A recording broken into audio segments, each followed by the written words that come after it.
بسم الله الرحمن الرحيم الحمد لله رب العالمين والصلاة والسلام على رسول الله وعلى آله وأصحابه وسلم تسليما كثيرا أما بعد. Baada ya kumshukuru Allah subhanahu wa ta'ala na kumtakia sala na salama kipenzi chetu na mtume wetu Muhammadin sallallahu alayhi wasallam, leo hii ndugu katika dini na Uislamu, tutajifunza maana ya hija, moja katika nguzo katika zile nguzo tano za dini yetu ya Kiislamu. Nini maana yake na nini faida ya kuhiji Waislamu kwenda kuhiji katika nyumba ya Allah subhanahu wa ta'ala, na ni zipi aina za hija?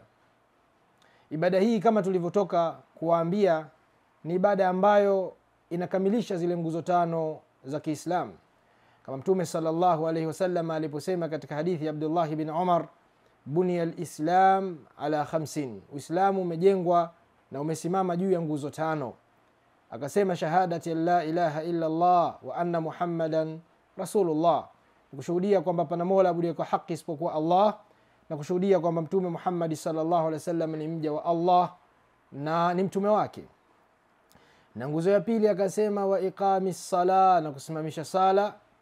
Na nguzo ya tatu akasema Mtume sallallahu alaihi wasallam wa itaiz zaka, na kutoa zaka. Kisha akasema wal hajj, na kuhiji nyumba ya Allah subhanahu wa ta'ala. Kisha baada ya hapo ni saumu ya Ramadhan, kufunga mwezi mtukufu wa Ramadhan. Sasa hii hija ni ibada ambayo wamepita mitume waliopita walikuwa wakifanya, na mtume wa mwanzo kabisa kushiriki katika ibada hii kwa amri yake Allah subhanahu wa ta'ala ni Nabiullah Ibrahim alayhi salatu wassalam, pindi pale Allah subhanahu wa ta'ala alipomwambia waadhin fi nnasi bilhajj yatuka rijalan wala kulli dhamirin yatina min kulli fajjin amiq, waite watu wewe Ibrahim waje kuhiji na kuzuru nyumba ya Allah subhanahu wa ta'ala na maeneo takatifu. Watakujia wakiwa wanatembea kwa miguu, na watakujia wakiwa na vipando vilivyodhaifu kabisa. Watakuja watu hao kutoka pande za mbali za duniani, katika kila kona ya dunia watakujia watu hao. Kwa Ibrahim alayhi salatu wassalam akapanda juu ya jabali, kisha akaita watu wote. Mpaka leo hii wakasikia viumbe wote toka katika migongo ya wazazi wao, wakasikia mwito huo, na Allah subhanahu wa ta'ala akaufikisha kabisa, na mpaka leo hii watu wanahiji na wataendelea kuhiji ila qiyami saa. Kwa hiyo hija, ndugu katika iman na katika dini, ni wajib fil umr maratan wahida, mara moja katika umr inawajibika mtu yule ambaye ana uwezo aende akahiji na kukusudia kuzuru maeneo haya takatifu. Na nini maana ya hija? Hija maana yake ni qasdu ziyara, kukusudia kuzuru maeneo takatifu katika maana ya hija kilugha. Ama maana ya kisheria ni qasdu almashairi almuqaddasa, kukusudia yale maeneo ambayo ni takatifu, liadai manasiki maaluma, kwa kutekeleza ibada maalum ambayo ametufundisha Mtume sallallahu alaihi wasallam, fi makanin wa waqtin makhsusin, katika sehemu maalum na wakati maalum. Katika maana hii ya hija tunapata kujua kwamba hija ni ziara kwenda kuzuru maeneo takatifu, na maeneo haya yanapatikana katika mji wa Makkatal Mukarrama, mji wa Makka, na maeneo haya ikiwemo kuzuru al-Kaaba, nyumba ya mwanzo kabisa kujengwa kwa ajili ya kuabudiwa Allah subhanahu wa ta'ala, kuzuru na kutembelea viwanja vya Mina, na kuzuru na kutembelea viwanja vya Arafa, na kuzuru na kutembelea viwanja vya Muzdalifa na Jamarat na vinginevyo ambavyo ni mashairu almuqaddasa, ni maeneo ambayo ni takatifu ambayo Allah subhanahu wa ta'ala ameyatukuza. Na maeneo haya unayazuru ewe Muislam fi waqtin wa makanin mukhassasin, katika wakati na eneo maalum. Eneo ndio Makkatul Mukarrama wa ma haulaha, na eneo ambalo linazunguka Makkatul Mukarrama katika wakati maalum, kama Allah subhanahu wa ta'ala alivyosema alhajju ashhurun maalumat, hija ina miezi maalum, na mwezi wa mwanzo kabisa mwezi wa hija ni mwezi wa Shawwal, kadhalika mwezi wa Dhulqa'da au Dhulqa'da, na mwezi wa Dhulhijja wenyewe kabisa kuna kilele cha ibada ya hija. Kwa ndani ya miezi hii mitatu mtu anakusudia na kutoka katika kila pembe ya dunia kwenda katika mji wa Makka, na ataenda katika maeneo haya. Akifika mtu huyu katika kipindi hichi ndio kipindi cha hija, yani miezi hii ndio mtu anaruhusiwa kutoka katika mji wake kwenda katika mji wa Makka kusubiria ile ibada ya hija. Kwa ndugu katika iman, mtu huyu akitoka nyumbani kwake atapitia katika zile mawaqit kwenda kutia nia ya ile hija ambayo anaikusudia. Na hapa tutazungumzia aina za hija. Ziko 3. Mtume sallallahu alaihi wasallam ametufundisha. Hija ya mwanzo inaitwa at-tamattu, hija ya pili inaitwa al-qiran, na kadhalika hija ya 3 inaitwa al-ifrad. Hija hizi zina maana zake na zina tofauti zake, tutakuja kujizungumzia katika darasa zinazokuja. Kwa hiyo mtu akifika katika zile mawaqit kama Dhul-Hulaifa, katika watu wanaotoka mji wa Madina au watakaopita pale, au al-Juhfa, watu wanaotoka katika mji wa Sham na wanaopita katika njia hiyo, watapita katika hizi mawaqit, yani vituo vya kutia nia ya kufanya ibada ya hija.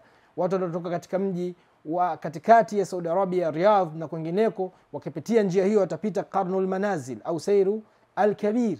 Watu wanaotoka katika pande za Yaman watapita katika Yalamlam Jabal fi janubi Makkah, mlima katika kusini mwa Makkah. Na watu watakaotoka Iraq watapita Dhata Irqin, watatia nia ya kuingia katika ibada hii ya hija. Na watatia nia ni hija gani wanaoifanya? Je, ni at-tamattu au al-qiran au al-ifrad?